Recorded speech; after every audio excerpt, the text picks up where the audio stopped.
अनुपम जैन का प्रश्न था पिछली बार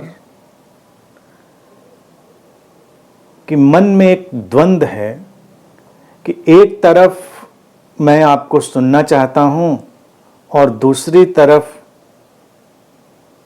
मैं सब कुछ को अनलर्न करना चाहता हूं।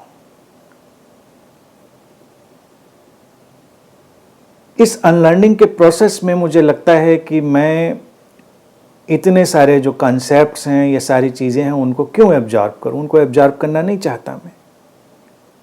ये अनुपम जैन लिखते हैं। तो मन में ये द्वंद्व क्यों है? मन में इस द्वंद्व का कोई भी कारण नहीं है। तुम मुझे सुन रहे हो, पूरा दिल खोलकर सुनो, उस सुनने से ही अनलर्निंग आएगी। ये जो सुनना है यही दवाई है, इसको लेने में ही भलाई है, क्योंकि ये प्रोसेस ऑफ अनलर्निंग है। मैं तुमको कोई नई लर्निंग देने के लिए थोड़ी बात कर रहा हूं।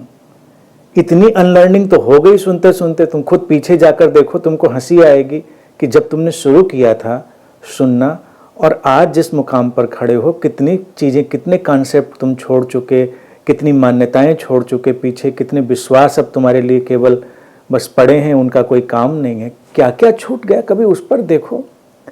तो इसलिए सुनो अच्छे से, ये एब्जॉर्ब करने के लिए नहीं है। ये जो एब्जॉर्ब हो गया है उसको बस बाहर फेंक देने के लिए। ये सुनना एक डिवाइस है। तो अंतर्मन की पुकार सुनने की है, तो द्वंद्व नहीं है। अंतर्मन तो बिल्कुल ठीक दिशा दे रहा है, लेकिन जो तुम्हारा बाहरी मन है उसने ये बात सुन ली है कि अनलर्निंग करनी, तो उसको लगता है फिर लर्निंग हम क्यों करें, सीखें क्यों? तो क्या लर्निंग है और क्या अनलर्निंग है? मन को पहले तो इसको सुलझाने में ही वक्त लग जाता है। हाँ, तमाम बेकार की चीज़ों को पढ़ने से, सुनने से तुम रुक सकते हो, वो ज़रूर हो सकता है। क्योंकि इधर तुमने मुझे सुना, कुछ अनलर्न किया, फिर जाके तुमने 10 किताबें और कंसल्ट करी, पढ़ी। तुमने कहा नहीं, कल तो गुरुजी कह रहे थे ये सब क्या, ये कर्मा बॉडी, एनर्जी बॉडी, इसकी सर्कस से उतर जाओ, और इसमें तो देखिए ये एनर्जी बॉडी, इसका क्या है मसला, ये इसका क्या है। तो बहुत जटिल कमाल का, मतलब पूरा इतनी मोटी किताब लिखी है उस पर। तुम उलझ जाते हो, तुमको लगता है कि ये मतलब इतना आसान था क्या? उन्होंने कह दिया ये सर्कस है, इससे बाहर आ जाओ। कुछ तो होगा, पता नहीं, शायद अनंत श्री ने टालने के लिए कह दिया होगा। तब मन उलझता है। लेकिन अगर एक बार तुमने क्लियरली समझ लिया सर्कस है, तो तुम सर्कस में दोबारा क्यों जाओगे?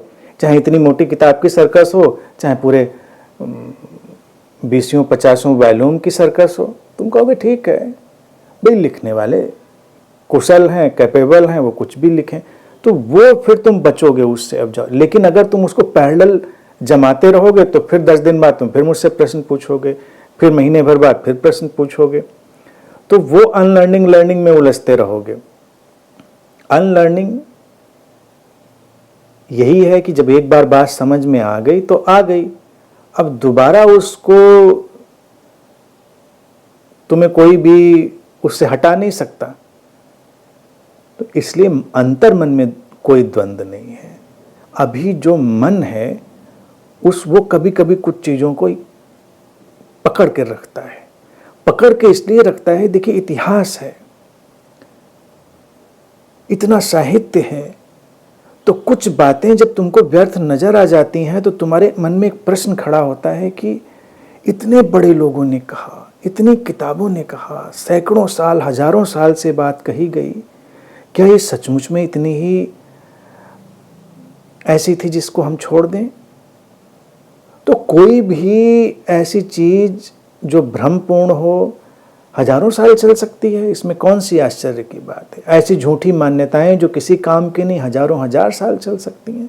जब जागो तब सवेरा, जब किसी को समझ में आ जाए तब आ जाए। तो अनुपम कोई द्वंद्व नहीं है, बस खुश रहो।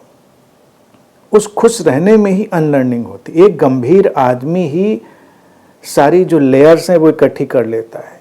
इसीलिए जब तुम प्रसन्न होते हो, मुस्कुरा पाते हो, सब जो व्यर्थ की लर्निंग है वो गिर जाती, और उसका एसेंशियल पार्ट जो होता है, जरूरी, वो रह जाता है। इसी को तो जीसस बार बार कहते थे ना कि हमारे प्रभु के राज्य में वही लोग आएंगे जो बच्चों जैसे होंगे, इतने सरल हैं, मुस्कुरा सकते हैं, गंभीर नहीं है, वो छोड़ सकते हैं चीज़ों को। बच्चा देखिए हमेशा बहुत ही इंटेंस लर्निंग में है, लेकिन उसी को तुम देखो वो लगातार बड़ी इंटेंस अनलर्निंग में भी है। अब अगर पेरेंट्स उसको अनलर्निंग का प्रोसेस दे पाएँ, वो खुद जान रहे हों, कुशल हों, तो बच्चे से ज़्यादा कैपेबल कोई नहीं है। वो लर्निंग भी इंटेंस कर रहा है, हर चीज़ सीख रहा है, लेकिन समानांतर पैरेलल वो अनलर्निंग में भी है, क्योंकि जैसे ही तुम उसको कुछ और महत्वपूर्ण और सार्थक चीज़ सामने रखते हो, तुरंत वो व्यर्थ की चीज़ छोड़ देता है। उसकी समझ उस समय बड़ी ही इंटेंस है। तो सिंपल है, चलो उसके साथ और बस खुश रहो, बच्चों जैसे रहो।